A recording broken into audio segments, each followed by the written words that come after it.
All right, picking right back up where we left off.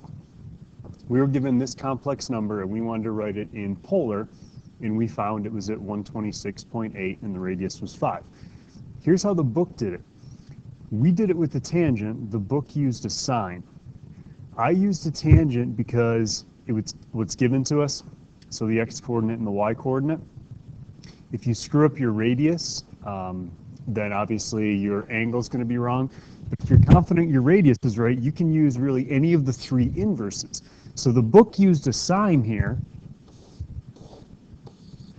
and it came out as 53.13.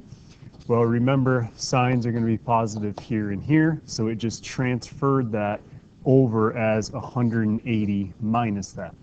So no matter how you want to get to this big angle is really up to you. You could do a cosine as well.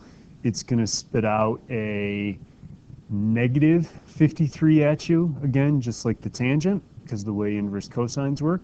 And no matter how you want to find that, it's up to you, but you're going to end up with this big formula down here. Okay? What if we want to go the other way? So go polar to rectangular. So that means they have to give you something in polar here, meaning they're going to have to give you an r and a theta, and you're going to have to go backwards. It really is just as easy as evaluating these things. Cosine of 330, draw a picture. That means this is negative 30 degrees. Make sure you get a negative 1 in there for that guy. Cosine of this guy is going to be square root of 3 over 2 plus I times the sine of 330 is negative 1/2. And all you have to do is distribute this now. So when we distribute the 2 into there, it's going to cancel. When we distribute the 2 into here, negative 1/2 of 2 is a negative 1. And it really is that simple. Now you could take this guy and you could go backwards to this using what we just did. Square root of 3 minus I puts you down here. You could find your radius, which should come out as a 2. And then you can use any of the inverse things you want and adjust the angle appropriately to find this big 330 degree thing here. Okay, so really we're going forward and backwards with these, and you should understand the connection between both. There's what we just saw. Just plug in values for the angles and you'll have it. Now, with complex numbers you guys have worked with, you've added them, subtracted them, you've multiplied them, divided them, and you've done roots with them. So we're going to look at how to multiply and how to divide complex numbers in polar form. So what they're going to do is they're going to give you two different numbers here. Z1, so here's your first complex number. Z2, here's your second complex number. Now these are just generic. A generic R1 and a theta 1, a different R2 and some different theta 2s. Here's the two formulas that you guys should put in your notes. This first one's multiplication. So if you take a complex number times a complex number and they're in polar form, you're just going to double distribute these two things here, and this is the formula that comes out. We're going to prove this in class tomorrow. Okay, now if the Z2 does not equal 0, we can divide them, because if this guy's a 0, you're dividing by 0, can't do it. This is the formula. You'll notice there's a lot of similar things. One of them's got cosine theta 1 plus theta 2. The other one's got cosine theta 1 minus theta 2. Same with the sines. So multiplication is addition, division is subtraction, and then with division we do divide the radiuses there. Okay, so those two formulas in the blue boxes need to be ready to work with tomorrow. And we'll prove those guys as well. So here's two examples. Now they're going to switch up the notation just a little bit on you here. So the first one they're going to give you is a Z. So here's a complex number. It actually has an R, actually has a theta now. They're going to say a W. Just think of the W as like the Z2. and this is the Z1. It's just a way of representing two different complex numbers. Okay, so it's got a different radius of 6, and we're at a theta of 120. So we want to multiply them, we want to divide them. So we're doing the same thing you guys have done before, just in a different number system. So we get our two formulas over here so we can reference them.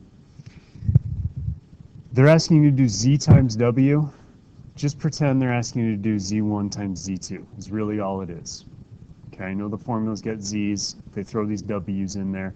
It just represents different numbers. So all we're going to have to do, follow the formula and see what happens. So we multiply the two radiuses. Now I'm going to do a big bracket here and start plugging some stuff in. So cosine, here's theta 1s, here's theta 2s. We're adding these guys together. So I'm going to do that in one step there. And these will always be the same. Close your bracket off. And then just simplify just a little bit here.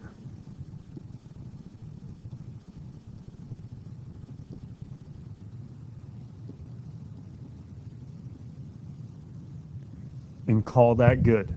Okay, I don't want you going trying to find what the cosine of 160 is and what the sine of 160 is. Leave these guys in polar form.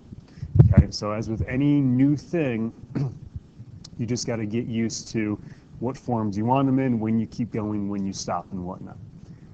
Okay, so that's it. If we want to divide these guys now, so we've multiplied them, we want to do Z divided by W. Again, it's the same thing as just doing a Z1 divided by a Z2. Here's your Z1, here's your Z2. All we got to do is follow our formula. Now this guy's a little bit different. So we're going to divide the two radiuses. Here's radius 1, here's radius 2. So 4 over 6. Now I'm actually going to write these out now. I'm subtracting the two thetas. You may think it's positive 80 here. Okay, we're not always just taking the positive angle with it. It's theta 1 minus theta 2. 40 minus 120.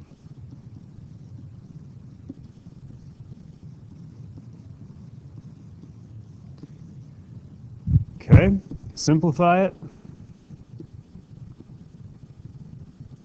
So this is negative 80 degrees plus I sine of negative 80. Now you can leave your answers like that. I mean, I guess that's correct. But ideally we're looking for things from 0 to 360. So if you're checking answers, what's going to happen is they're going to take that negative 80 and they're going to add 360 to it. So we come out at positive 280 degrees.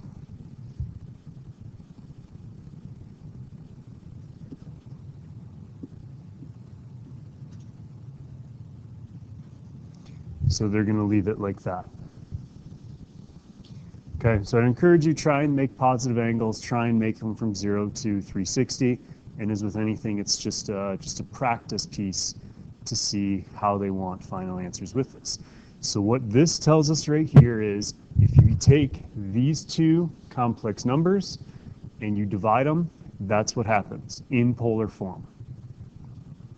Okay, so make sure you get your equations down. Make sure you guys get some questions for me, and we'll start looking at multiplication, division, and how to convert between these two things tomorrow.